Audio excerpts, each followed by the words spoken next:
Soul Train VTR 12273, take one. Hi, I'm Don Cornelius, and what you're about to see is a very special program. Soul Train wasn't just one of the longest-running shows ever. It was also the coolest. Soul Train was the show. It had the hippest conductor. Big Don, the first intellectual funk master. Hey there, and welcome aboard for an absolutely mind-blowing voyage of the Soul Train. Who showed the world what to listen to. The Jackson 5. Shaka Khan. Stevie. Marvin Gaye. Soul Train was a breaking point for all of the black artists in the 70s. Anytime I come to Soul Train, it's a gas, and I'm home. What to wear. Platforms, bell-bottoms, afros, big afros. Nice wig you got on there, brother. And most importantly, how to get down. You want to get the latest dances, so you would watch Soul Train in the morning, and then at night they would have a party, and everybody, come and be ready to lock it out,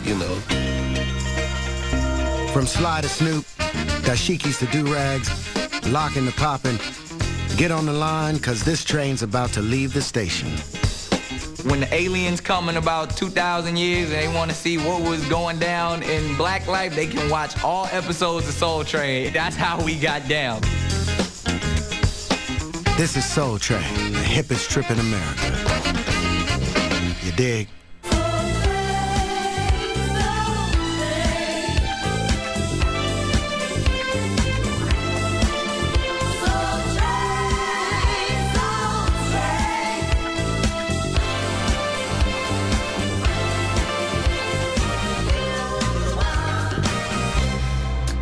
It's been a long time coming, but tonight, change has come to America. We're living in a time right now where we have an African-American president of the United States of America. We all have to flash back to a time when this was the most remote kind of dream. I have a dream. People couldn't use the hotel motel apart. From Texas across to Florida up to Maryland, we couldn't use a single public toilet. It's humiliating. The goal of the demonstrations in Selma is to dramatize the existence of injustice. Yet somehow we turned that pain into power. Born and bred on the south side of Chicago, Don Cornelius spent his early life immersed in the civil rights struggles of the 60s. Growing up in Chicago, I was inspired by people like Jesse Jackson. He sort of came to town at the behest of Martin Luther King to start to organize. Don was a news reporter. So Dr. King would have these rallies. Don would report. So Don was very connected to the civil rights movement.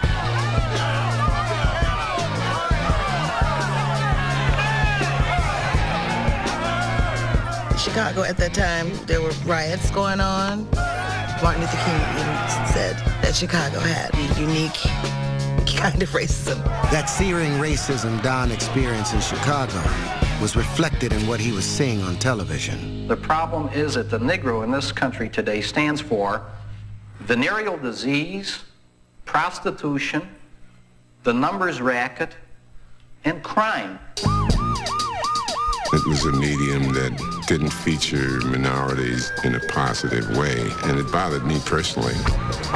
There were no black people in media. There were no nightly newscasters that were black. You really didn't have a national representation of black youth, except insofar as it was on the nightly news as urban unrest and protest. You only saw black youth narrated that way. I had a burning desire to see black people presented on television in a positive light. In 1968, Don landed a part-time hosting gig at WCIU, the only local TV station with programming that targeted Chicago's large black population. I was thrown into a situation where they were making television shows, and I saw that as a potential opportunity because I felt I could do it. Over the next couple of years, Don formulated an idea for his own TV show. The principal inspiration for Soul Train was American Bandstand and Dick Clark. I wanted to do a black bandstand. While American Bandstand was the most popular music and dance show of the 1960s, it gave little exposure to black artists. It was just hard to get on shows like American Bandstand because they were mostly white-oriented. I've completely forgotten who's next. Is it Gladys Phipps and the Knights? After over a year of meetings, Don not only convinced his bosses at WCIU of the viability of a black American bandstand, he walked away with ownership. I was fully open to them saying, sign here, and this belongs to us. I would have said, no problem. But they didn't say. Overnight, Don had become one of the first African Americans to own a TV show. The premiere episode hit the Chicago airwaves on August 17th, 1970. Soul Train, the hippest trip in America. 60 non-stop minutes over the tracks of your mind into the exciting world of soul. It had a very local look to it. We didn't have color cameras. Part of the reason why we don't have archival footage of the show we did on Channel 26 is because they never got taped. But what it lacked in polish, it made up for in flavor. When it came on, it was overnight hot. Almost in minutes, every black person in town knew about it. Not because it was such a wonderful show, but because it was theirs. It was like, wow, look at this. It gave us something to look at, to see some diversity, and to see ourselves. You did 3 things when you got out of school. You watched Soul Train, Speed Racer, and the Three Stooges. Not necessarily in that order. Don booked many of Chicago's top acts on the show, including B.B. King, the Staple Singers, and Curtis Mayfield, along with rising stars from across the country, like the OJs. First time we met him was the first time we did the show. He was struggling to get his foot in the door. We were still struggling, trying to be a hit act. And automatically that made us become comrades and friends. But the real stars of Soul Train were the local teens that Don recruited to dance on the show. Kids would get out of school and line up at the bottom of the Board of Trade building. We would get on that long line, and you go in a small elevator, and I swear to God that the dance studio was no bigger than my living room. If you knew, they put you in the back. So anytime the camera would come on, I would do something really cool. And all of a sudden, they say, put that guy in the front. And I say, all right, we're in the front now. Just move on up toward your destination. You had these little ghetto kids who got a chance to just dance their hearts out. They were the stars of the show. The combination of enthusiastic dancers and talented local artists made Don's show more than just a hit. It was a full-fledged revolution. Everybody watched Soul Train. If you're a thug, hood, homeless, whatever, you watch Soul Train. One time, coming home from my girlfriend's house, she lived in the hood. And these guys, I saw them coming. I said, oh, okay, I'm about to get either beat up or robbed. And so these guys walked up and said, where you from? Where you from? West Side. West Side? You about to get your ass whooped. What you got? What you got? They started patting your pockets. They took all my money, took my gold chain.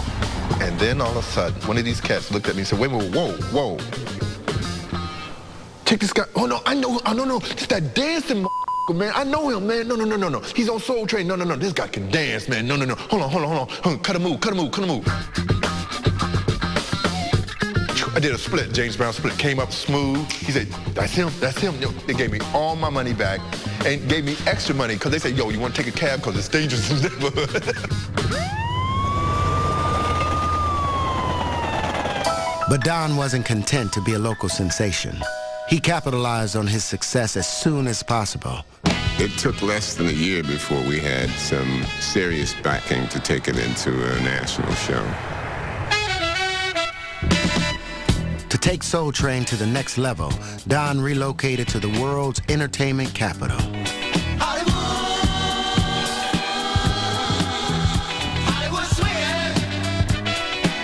Hollywood, that was mesmerizing to everybody. We gotta get out to Hollywood. The city of the stars, movies, women, and cars.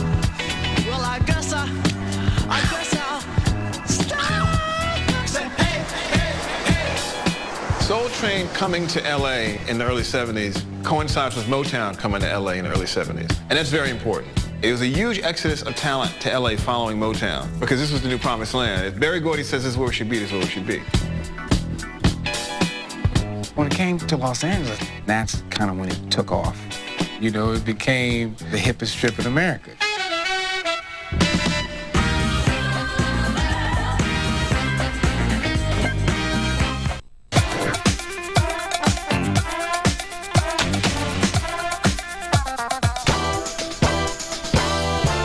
On October 2nd, 1971, Soul Train made its national debut.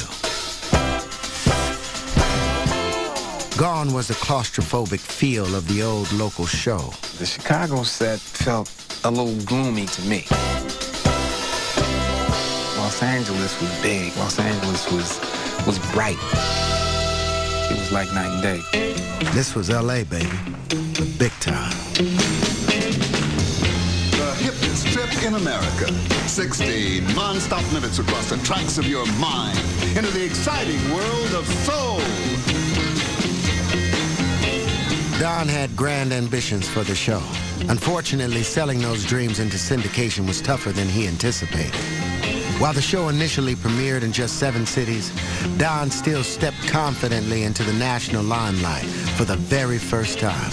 And now, here's your host, Don Cornelius. Hi there and welcome aboard. You're right on time for a beautiful trip on the Soul Train. And now let's all get some hands together for 4 beautiful people who represent a mighty mountain of soul. The very gifted and talented Gladys Knight and the dancing, swinging, singing Hippest.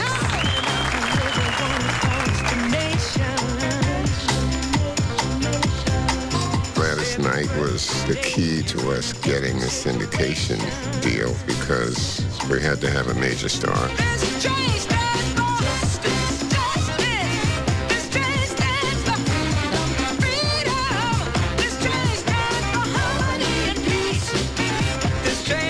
While landing Gladys Knight was a coup, Don still struggled to book big-name talent on the show. We didn't have the leverage to make anybody who was large do a new television show. As a result, Don turned to the people who helped him to get where he was, old friends from his days in Chicago. He'd find out what hotel we were at, and he'd literally come by early in the morning, knocking on the door, come out, I need you to come and do my show. What they do, they smile in your face. All the time they want to take your place, the backstabbers.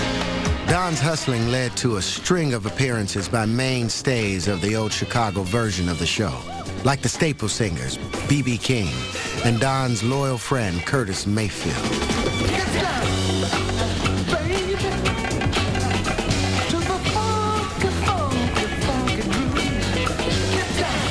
Curtis Mayfield was there every single time we ever asked him.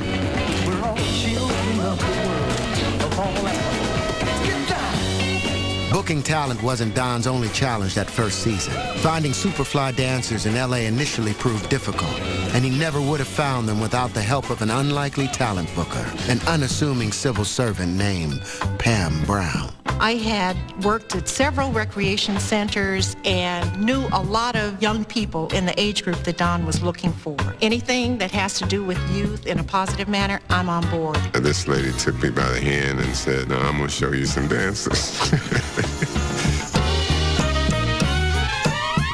When I first saw how the kids in L.A. danced, it was a little wild and crazy for me because I was from the cool school in Chicago. He was saying California kids don't know how to dance. He was real cool with it. They held the first auditions at one of the local L.A. rec centers where Pam worked. And overnight, Don had found his dancers. All the killers was there. I mean, the killer dancers. Demita Joe Freeman and Patricia Davis and Don Campbell and Jimmy Scooby-Doo and Rerun. They were all at that first audition, and they were kicking legs and feet high and spinning, doing the splits and flipping. you had given me a choice, I would have said to all of them, please don't dance like that.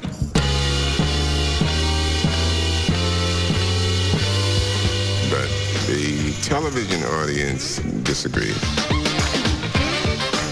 The outrageous LA dancers were an instant hit with kids all across the country. I remember me and my older cousins getting up in front of the television and trying to do the Funky Penguin. This was your only source of what the latest dances were, so you pretty much had to use your memory to memorize everything, or else you had to wait an entire week and hope that they did that same move again. What do you call it? That was the PA Slaughter. I wanted to make up a dance and let people know that I was from Philadelphia as well. The PA Slaughter, it was like,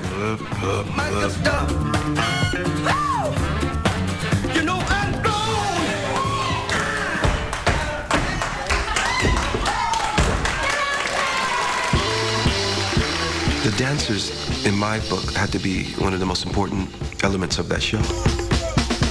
Kids at home weren't just copying the dance moves. They were copying everything about the dancers. That's what I think we really enjoyed about Soul Train, is like being able to pick up on the fashion, you know, how your after school clothes gonna look, you know, you like, this is what I got to have, you know, when school starts. We all looked like Soul Train. We had dashikis and braids and bell-bottoms and afros and medallions and tikis, and we learned it all from watching it on Soul Train. Without the dancers, the show might never have made it past the first season. Those kids, they really made the show because in the beginning we just didn't have the big stars. They just were knocking everybody out across the country. By the 5th episode, Don realized he had to capitalize on the dancers' exploding popularity, so he introduced a signature showcase for them. Right now, we'd like to hit you to the Soul Train line. It gives everybody a chance to kind of style a while, and something you might want to get into on your own at parties or dances.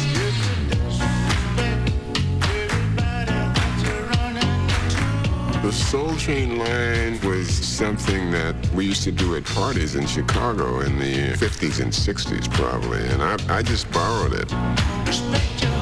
It just caught on as the highlight of every Soul Train show.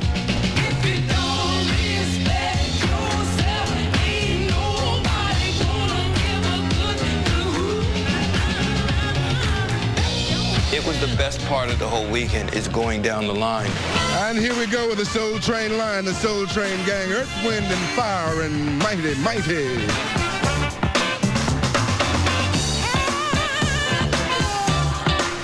You never did know what those kids were going to do when they came down that line. You just knew the next one better be better than the last one. It was very competitive, but in a positive way. We would all cheer each other on as we come down.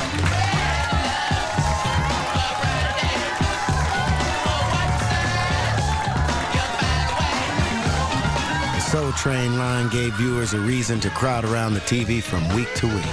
There's always that one person that had to let everybody know the segment before the Soul Train line came on. That was my job. You pretty much had to, Sherry, I'm on Soul Train line, about to come on. It was like the ice cream man was coming.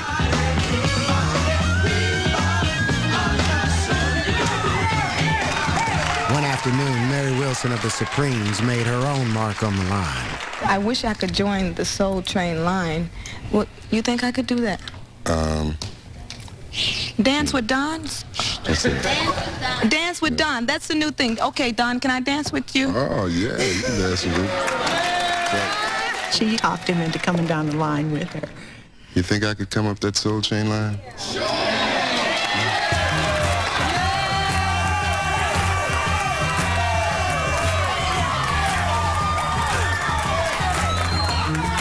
We were stunned, but we were elated at the same time, because this was actually the first time that any of the Soul Train gang got to see Don dance.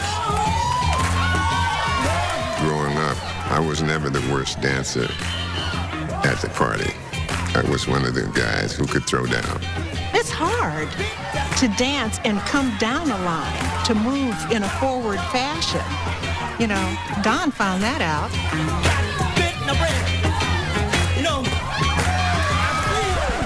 He said, cut. That's it, and he never tried it again.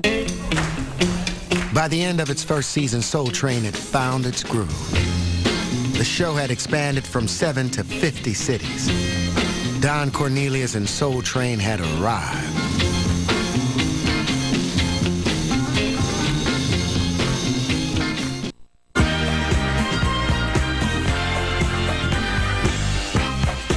Soul Train kicked off its second season with a bang.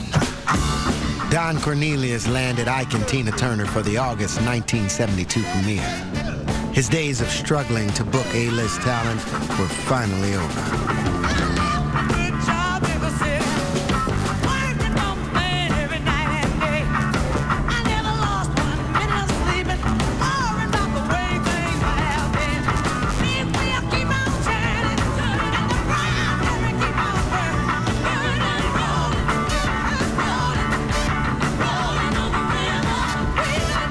In the weeks to come, Ike and Tina were followed by an impressive array of stars. Thanks in large part to the show's smallest but most influential fans.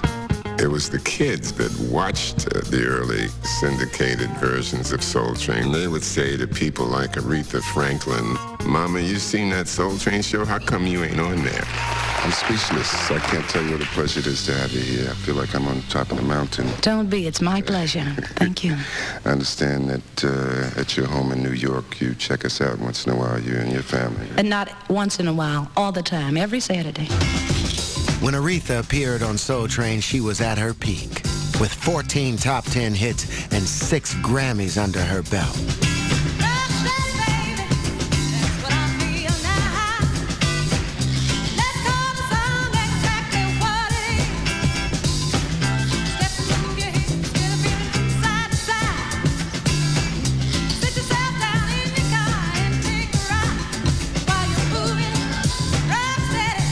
When you got to Soul Train, you had it going on.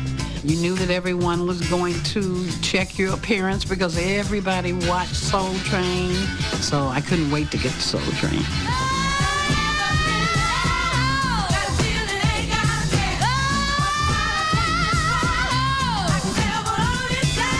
From there, Stevie Wonder walked in the door. And when Stevie Wonder walked in the door, I said, uh-oh. We getting ready. We getting ready to go now.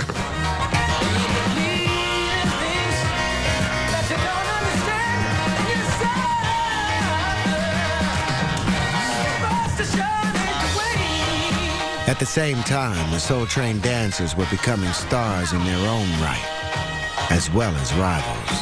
When you're on the outside looking in on the situation, everything seems like, everybody loves each other and they're all friends. And there was some of that, but there was a lot that it wasn't that at all. The minute that camera came towards you and you saw that red light, somebody would jump in front of you, and then you try to go back and jump in front of them. It was very competitive. In order to make sure the camera was on them, they would use props. Some had a toothbrush or costumes. Costuming was big.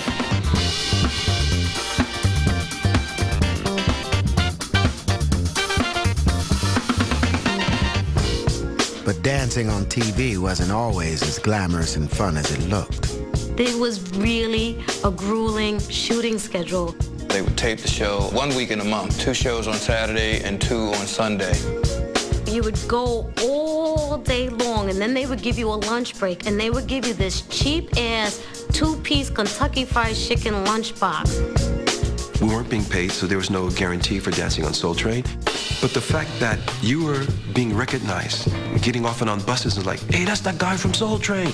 And I'm thinking to myself, you have no idea. I am a month behind on rent because I bought a suit to wear to Soul Train, and I want to ask you, can I borrow $25, but I'll sign your autograph.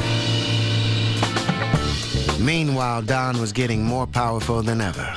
And the man who had once gone door to door begging for talent was now overwhelmed by requests from the music industry's biggest players. It became not an important promotional vehicle, the most important promotional vehicle. It was important for our Motown acts to be on Soul Train because Soul Train was the show. It was hot. Soul Train started giving us opportunity to be exposed on on a national basis. The idea for black artists to have a television opportunity to reach a larger public was very, very important because Soul Train had a sizable white audience as well. The show's expanding mainstream audience also caught the attention of rival TV producers. In just 2 seasons, the show was outrating American Bandstand in cities from Chicago to Memphis, and copycats were inevitable. Hi, welcome to Soul Unlimited. Our special guests today are Ronnie Dyson, and Marlo's all set up and ready to go in a few minutes. We're going to go down on the floor with all the dancers and really get down. In 1973, American Bandstand creator Dick Clark launched Soul Unlimited, a carbon copy that went right for Don's jugular. With the help of Jesse Jackson, Don went on the offensive, publicly accusing Clark of trying to undermine Hollywood's only black-owned TV program. The network heard the message loud and clear. Afraid of alienating the power brokers of black music, Dick Clark agreed to take Soul Unlimited off the air.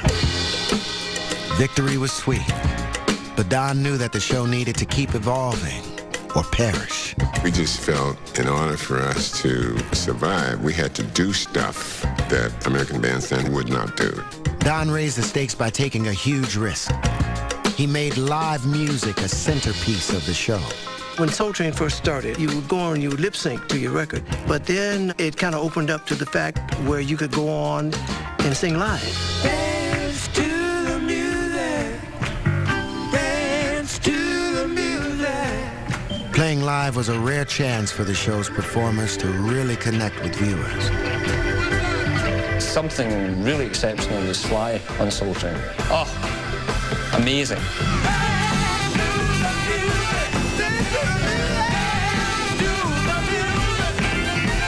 It was easier to play live because we'd never practiced lip sync. And it was an honor to play live.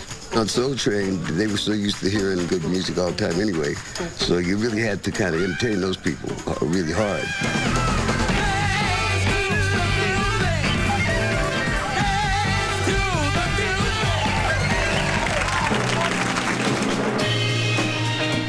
Keeping the show on the cutting edge was costly. We did Barry White with a 40-piece orchestra. That's what Barry White wanted, and Barry White was so hot at the time, it was like, we're not going to lose this booking.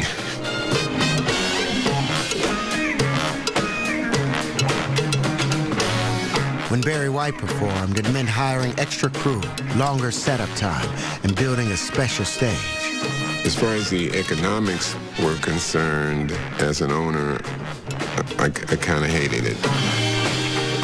Because of the financial and logistical headaches, the live performances were few and far between. Still, they were some of the show's most memorable moments.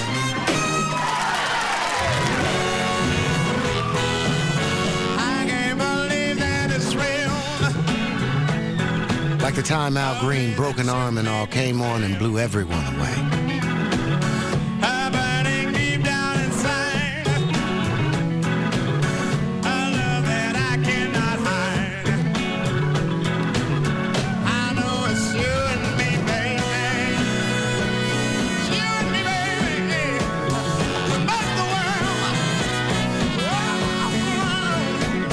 It's keeping you. Love in your feet. Laying all of my troubles down there.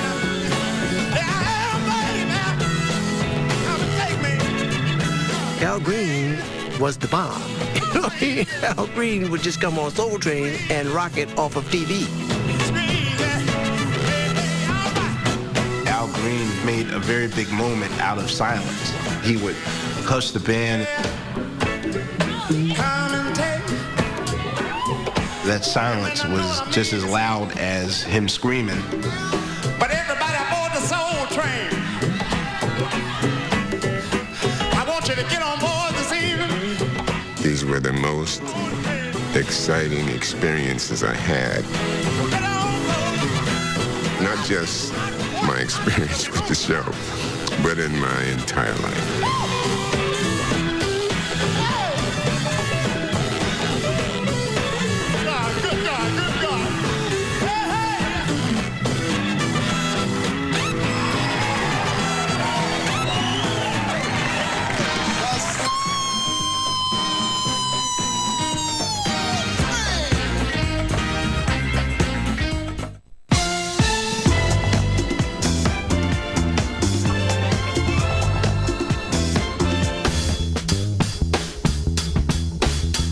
2 groundbreaking seasons on air, Soul Train was in a groove.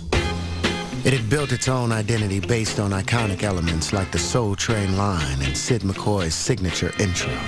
60 non-stop minutes across the tracks of your mind into the exciting world of soul. Hey there, and welcome aboard. We'll definitely be dealing some good feeling your way for the next 60 minutes. Don celebrated by commissioning a theme song fit for a hit TV show. That first theme song called Hot Potatoes, it was real funky, but it was old, and I thought that we should have a new theme song. Don called on his friends, Gamble and Huff, the genius producers behind the Philly sound of stars like Billy Paul and Teddy Pendergrass. Started with Kenny Gamble singing something like, Soul Train, Soul Train. But he did it in key. We knew it had to be something that people could dance to. We had to be able to do the Soul Train line on it. That song, I mean, it just stays with you, and seeing that little train going around and dancing, the dancing train. The track was so hot, Gamble and Huff wanted to release it immediately. And I said, okay. I said, but I don't want you to call it Soul Train. I want you to call it something else, because I was very protective of the Soul Train trademark. They retitled the song The Sound of Philadelphia, and it was an instant smash, selling over 1 million copies and hitting #1 on the Billboard chart in April 1974. That was the dumbest move I ever made. It should have been named Soul Train, and it wasn't. But outside the beautiful, groovy world of Soul Train, 70s America was in turmoil. The battle over school desegregation was raging. Why should they come over here and wreck the city? Why should they take over that school? And black soldiers were returning from Vietnam only to find inner-city poverty on the rise and few, if any, job opportunities. I am somebody. Against that backdrop, Soul Train became much more than just a Saturday morning diversion. I think Soul Train had a way of bonding the community. That was one time that you knew that all the black America was at home watching TV when Soul Train was on. Young black political leaders also knew America was watching. Jesse, welcome. Good to be here, Brother Don. We were all trying to say something, do something, tell some story, and there was no greater platform for young America than Soul Train. We were always brought up talking about we needed the 3 R's, reading and writing and arithmetic. But now we're moving into another era where we need the 3 E's, ethnic, being ethical, and being excellent. Don realized the power of his reach and found creative ways to incorporate black pride into the show's weekly segments. Okay, we'd like you to meet 2 members of our Soul Train gang. Renee White. Hi, Renee. Darnell Williams. And Darnell, you're both, I'm sure, familiar with the Soul Train Scramble Board, right? The Scramble Board challenged contestants to spell the names of legendary black icons. There were political figures like Julian Bond and Phyllis Wheatley and Harriet Tubman. I always thought that was fixed, though, because you could never find one episode where a couple didn't figure it out. Actually, the board was fixed. Sort of. It was impossible not to win on the Scramble Board, which is a little-known fact, because we were into projecting positive images of black people. And so we couldn't have them stand there misspelling Stevie Wonder's name. The positive images didn't stop there. Don's revolutionary sponsorship deal with black-owned Johnson products finally gave Soul Train viewers TV ads they could actually relate to. I'd like to ask you specifically why you felt it was important to sponsor a show like Soul Train. I think Soul Train is the right show for our company because it reaches our market directly. Hey, now, mama. Some of the early commercials were just awe-inspiring to our audience and a definite first. Tally ho! You just did not see commercials that were directed toward African Americans back in the 1970s. Here it comes. and me with the most untogether natural in town. They were speaking to me. But you need this Afro Sheen hairspray to give your hair sparkle. That smells nice too. The voiceover sounded like an African-American voice. When fox hunting, be sure you're ready with Afro Sheen. It was amazing. These products were just reinforcing the idea that black is beautiful. Makita, serene, majestic, beautiful Queen of Sheba. And now, out of the mist of 3,000 years, emerges today's beautiful black queen. Naturally beautiful, radiant. She is black essence. There was a real sense that the Afro was a radical statement, particularly for women. Women still wore straightened processed hair most of the time. So for a woman to have a natural, whether it was short or long, was a remarkable political statement about acceptance, about black beauty. Probably the best Afro Sheen commercial I've ever seen. It has to be seen to be believed. Haven't you forgotten something? Say who were... Hey, aren't you Frederick Douglass? Yeah, we studied about you in school yesterday. About how you were a slave and how you took your own freedom. And then began to fight for freedom and dignity for all our people. Say, but what did I forget? Are you gonna go out into the world with your hair looking like that? The ghost of Frederick Douglass basically tells him his fro's not tight. That's a mess. I've been watching the progress of our people, and I'm quite familiar with the natural. And I'm also aware that it is worn as an outward expression of pride and dignity. Believe it or not, I still use Afro Sheen. Frederick Douglass only has to tell me once. Soul Train was also breaking new ground behind the scenes. You'd go to Soul Train and you'd see black people on the floor, PAs, and black floor managers and black directors. You didn't see that anywhere else.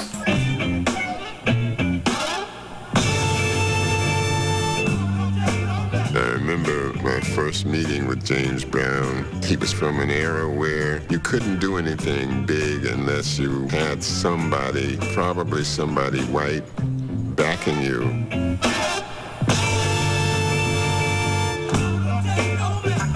He was so impressed as he looked around the studio. He said, "Brother, who's backing you on this?" And I said, "Well, James, it's just me." And then he'd pass by me again and say, "Brother, who you with on this?" I wanted to say, "You just asked me that," but out of respect, I would say, "James, it's just me." And then came to me and he said, "Brother, who's really behind this?" And I said, "James, it's just me."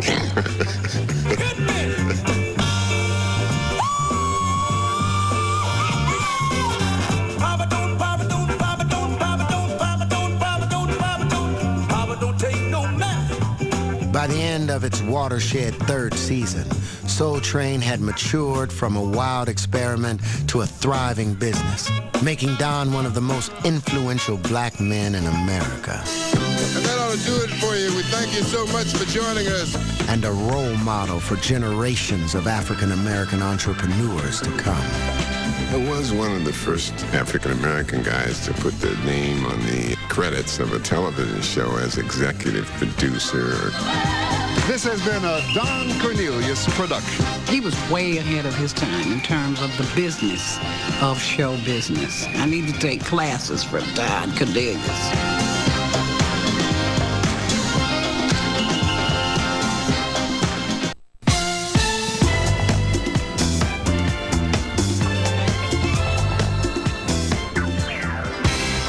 By 1975, black pop culture was booming. From the superfly style of blaxploitation flicks to the crossover success of TV sitcoms like Good Times and The Jeffersons, to the dominance of soul music on the record charts. Being black in America had never been so cool, and everyone wanted in on the action. A great welcome, gang, please, for Mr. Gino Vanelli.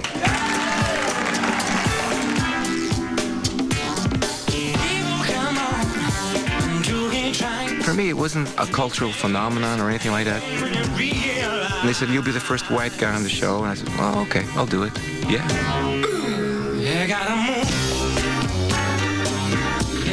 You know, the conversation with Don was very amicable. I asked him, "Why did you invite me on the show?"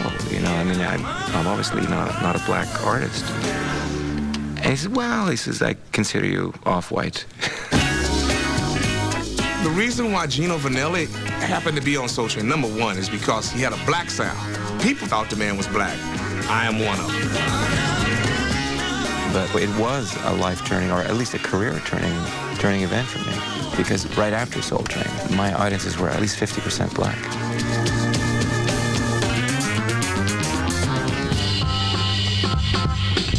It ushered in another kind of growth period when major white stars wanted to come on the Soul Train show. I understand that you've been quite a fan of these kids for some time, is that right? It's the only thing that you can look forward to on a tour, apart from the sports programs on American television. I just watch it every week, and the whole band watches it, and it keeps us amused. It's great. We've been watching it for a long time. It wasn't salesmanship on our part. They just called up one day and said, Elton John wants to do Soul Train, and we like, fine, you know.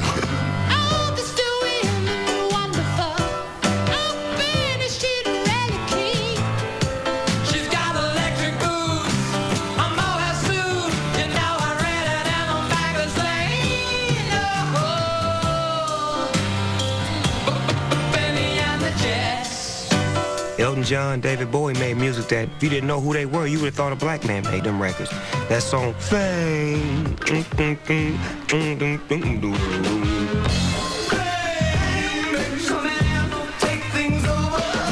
You were just shocked when he was on Soul Train. I remember when we all were jockeying position to be in front of the television, and when he came on, oh my gosh, it was mesmerizing, it really was. I think they'd had quite a success with Elton John. I think they probably felt that it was opening their market up a bit to try and cross over into white territories as well.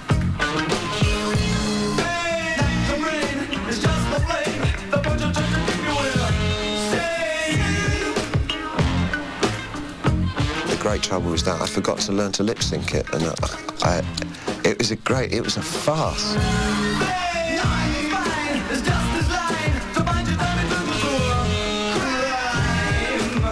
I mean, I barely get through the song. They're frantically trying to remember the words as the thing's playing. Oh God, I should have learned this.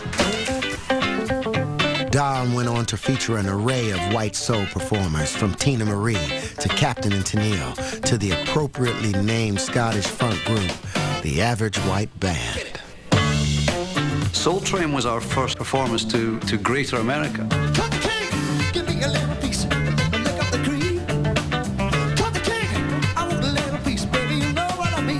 And obviously that had an immediate impact on ticket sales. The venues were changing suddenly. We're going upstairs to the big hall. Even the unpaid Soul Train dancers began to find opportunities outside the show. Like Fred Berry, who went on to star as Rerun on What's Happening, while also grooving with the Lockers, a group of Soul Train dancers who toured the country showcasing their synchronized street moves and outrageous outfits. Don Campbell was the inventor of the dance called locking. It's just the locking of the joints. It's like you move and you lock. Lock, lock,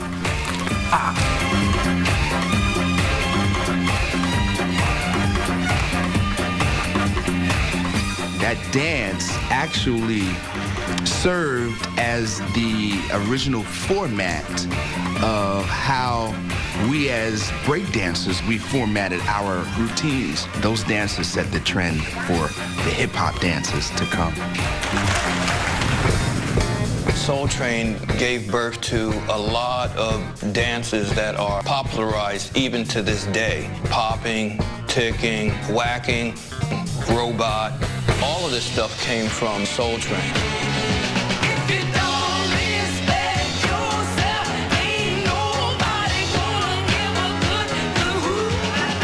The robot had always been one of the show's most unique dances, but its popularity skyrocketed when one of the biggest stars picked up on it. I do remember the day that Michael Jackson premiered the robot on Soul Train.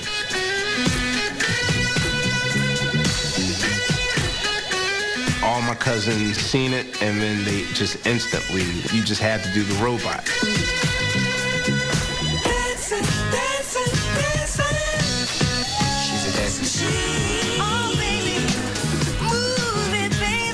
whole style of dance influenced Michael. He was so in tune and informed by what was happening on Soul Train.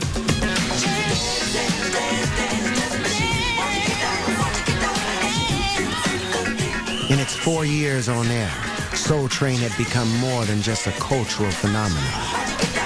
It was a lifestyle, a tight-knit community that everyone wanted to be a part of, even the greatest musicians of all time. Soul Train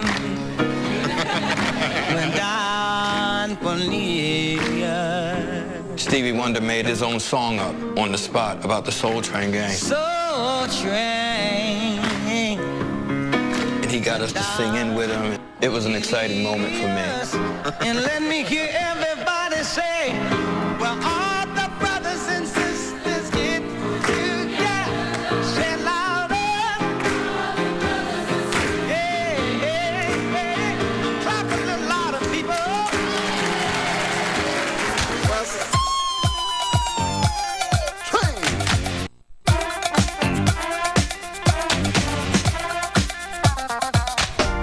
Soul Train, show number 154, VTR 92075. By the mid-'70s, Don Cornelius, the kid from Chicago who once dreamed of putting black music on TV, had become a Hollywood heavyweight. Welcome. Do you think that the feeling about music is changing? I think it's at a height where it is being enjoyed by probably more people than ever before. Don was enjoying life, even breaking into a Soul Train episode to play a game of basketball with a new pal. Marvin Gaye and I were really good friends. They cleared the entire studio, and Marvin and Don played one-on-one with Smokey Robinson refereeing.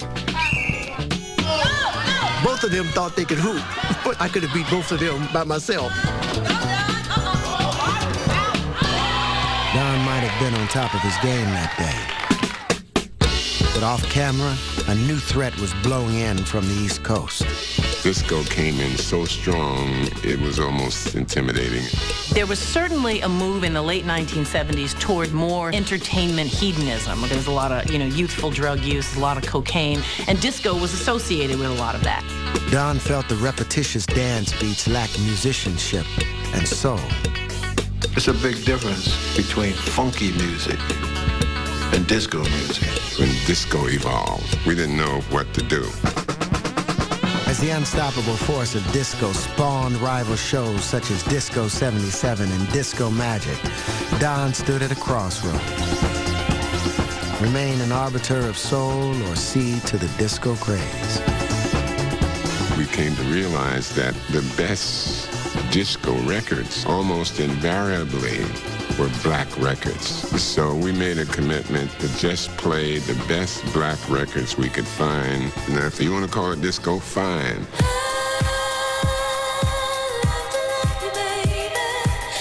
When you're laying so close to me, there's no place I'd rather you be than with me.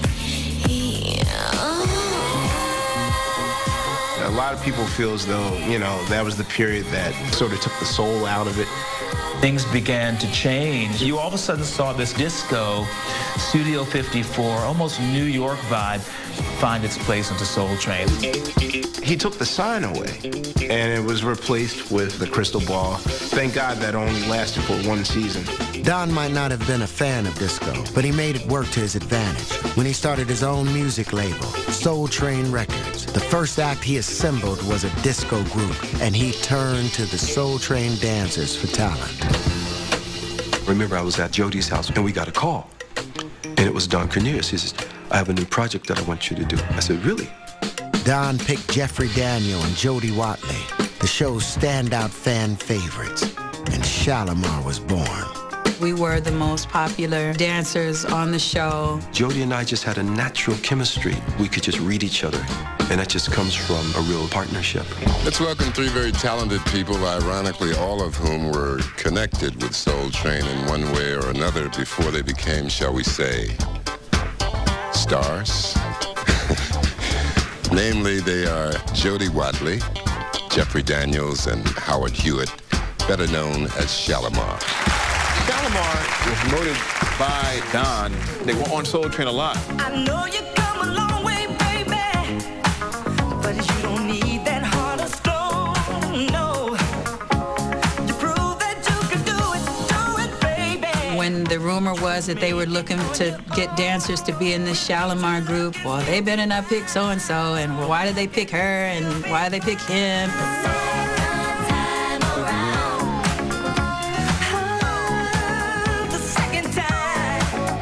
The first time we did Soul Train as Shalimar, I remember just bawling in the dressing room. I was crying because there was kind of a bitter intensity. We were getting the evil eye, like, you know, Don's strategy eventually paid off, and the second time around hit #1 on the Billboard R&B charts. We really thank you, so we would like to present you with a gold 45. When Shalimar's not on the road, I'd sneak back on the Soul Train. It was my love, so I would still go down there and dance. And thank God I did. Building on the locking style of the mid-'70s, the Soul Train dancers pioneered another groundbreaking art form. Popping is the popping of the joints. It's boom, bang, pop, pop, pop.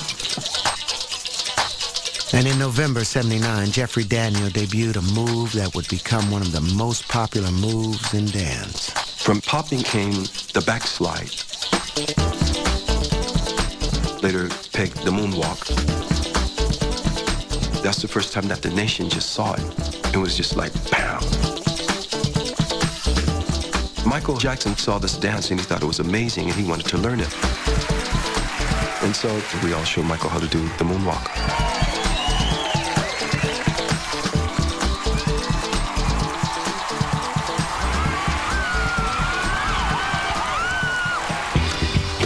By the end of the '70s, the combination of popping, disco, and Don's growing legend made Soul Train soar to its highest ratings ever. Disco helped promote Soul Train, no doubt about it. While Don had successfully navigated the treacherous waters of the disco era, another movement was lurking in the shadows.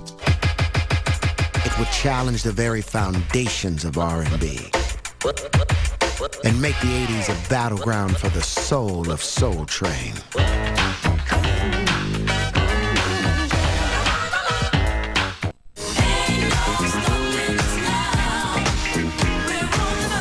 Where the '70s were all about us, 1980 ushered in a decade of me.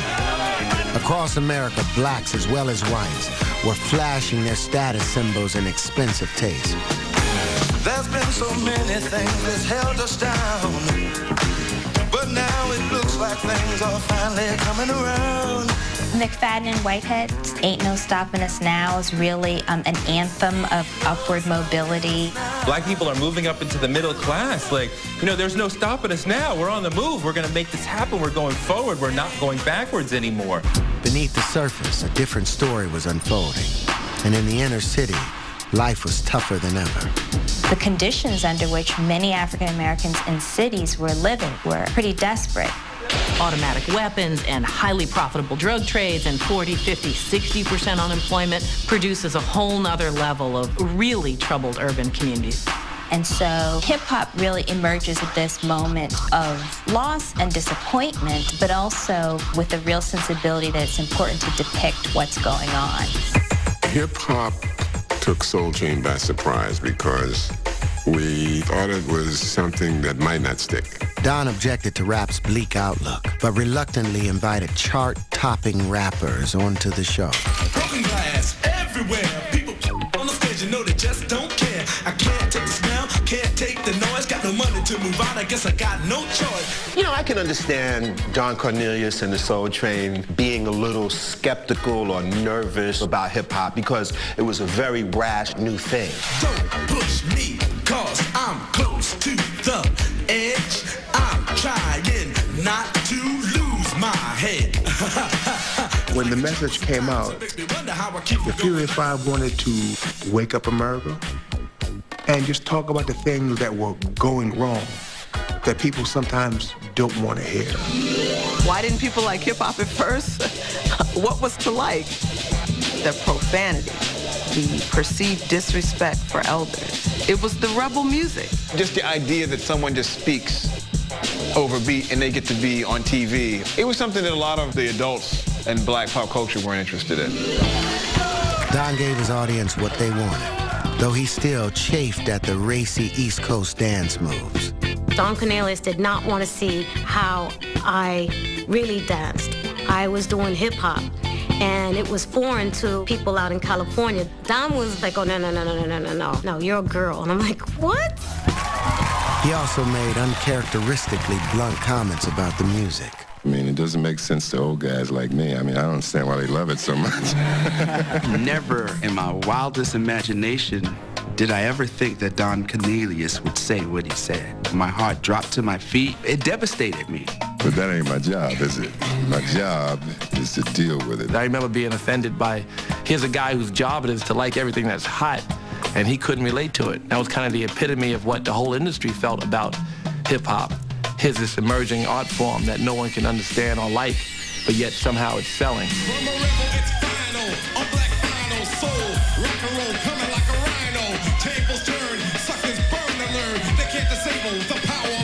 But as the 80s progressed and rap became more and more popular, Don learned to live with. That was frightening. If not exactly love, the new art form. How about it for Public Enemy? At a certain point, hip-hop records and even the hardcore hip-hop records had just established themselves as so central to black pop music that Soul Train couldn't ignore that.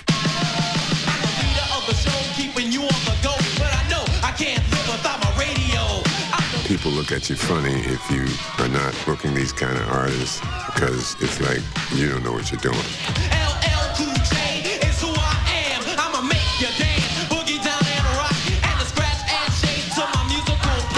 I could tell that Don was a little uncomfortable embracing it, but as a businessman, I'm glad he was smart enough to give in.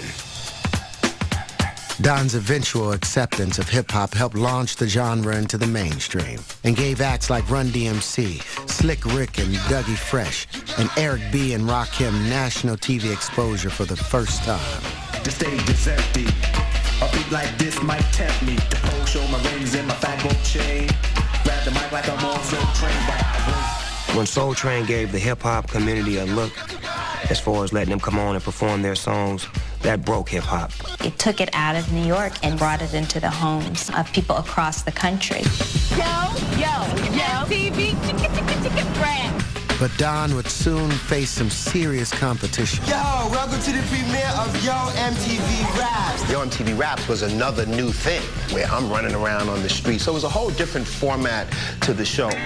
When BET and MTV came around, Soul Train didn't have a monopoly on that audience anymore. It is much more difficult when these upstarts come around and they're able to be newer and edgier and completely define themselves from zero instead of define themselves within their own history. While the late 80s were all about upheaval for Soul Train, through it all, Don remained on top. The show now aired in more cities and reached more fans than ever before. But as he revealed in the 1993 news interview, the times were changing faster than he was. People want to see people who are more like them, who relate better and more closely. I could do it, you know. I could be like, yo, what's up and all that, but I would look stupid. In a manner befitting an icon, he decided to step down while he was still on top. After more than 2 decades of keeping Soul Train on track, Don Cornelius signed off for good on May 10, 1993. And you can bet your last money it's all going to be a stone gas, honey. I'm Don Cornelius, and as always in parting, we wish you love, peace, and... While it was the end of one era, it was also the beginning of another. Could Soul Train survive without Don Cornelius?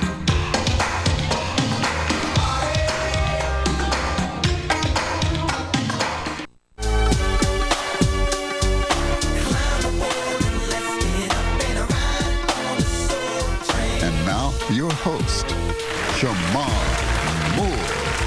Thank you. Now I want to welcome you aboard the funkiest train ride you will ever be a part of. Soul Train, Shamar Moore style. Shamar brought his own style to the train, one a bit different than Don's. No disrespect, but every other host of Soul Train pales in comparison because there's no cool like Don Cornelius cool. Still, Soul Train lasted 13 more years, breaking new artists and staying influential, even without the soothing baritone of Don Cornelius. Even when the competitors came in, the brand Soul Train is one of the greatest brands in the culture. You say Soul Train, you think Afro, you think dance moves, you think love, peace, and soul. That's a brand that succeeded. In 2006, Soul Train left the station for the very last time. It had been on the air for a staggering 35 seasons, a feat that at the time made Don's Labor of Love the longest-running syndicated series ever. 35 years and having the longest-running syndication in the history of TV is incredible, and we should pay homage to that. Don's legacy is the tapestry of mediums and platforms by which we can see black music now. His legacy, for me, is my hero. His legacy as a man who created a show that had never been seen before is legendary. So many people owe their careers. Me, I'm one of them, to Soul Train. It changed my life because it got me out of my shell. It dared me to be great. Check this out.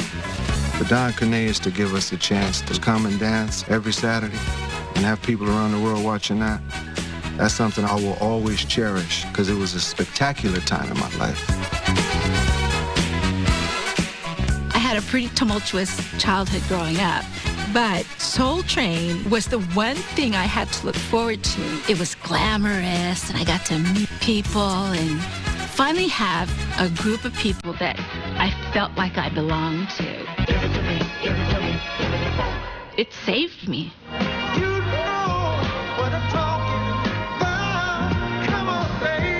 Soul Train was the thread that connected new stars with the legends of the past. It's inspired, generations of performers.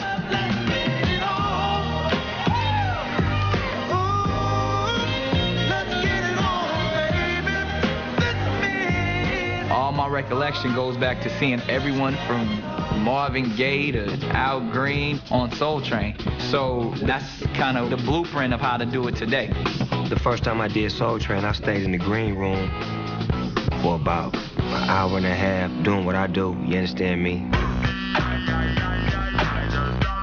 It's like I'm here, I made it, you know what I'm saying? Because to me, I could say that I was with James Brown and, the Dramatics, and Stevie Wonder, and Curtis Mayfield, Marvin Gaye. I was on that level. The bounce to the wild, creeping and crawling, Yiggy yes yolin', Snoop Doggy Dogg in the house. When it came on, I watched it over and over again. I watched this more than any video I had ever been in because I felt like I was gonna make it. I felt like that was the only stamp I was missing. Good looking out, Don, Soul Train. Appreciate y'all. I ain't looked back ever since. In the end, Soul Train was more than just a TV show. It was a source of pride that influenced fashion, music, and dance. It was a celebration of life that changed the world around it forever. If you go to any black wedding reception, there's going to be a Soul Train line still.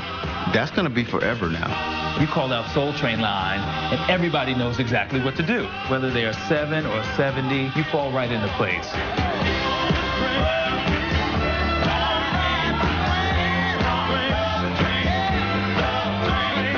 The Soul Train line, we do it at every holiday party. It's a part of our culture. Any African-American gathering, it was official. You had to close it out. It was like a prayer and then the Soul Train line.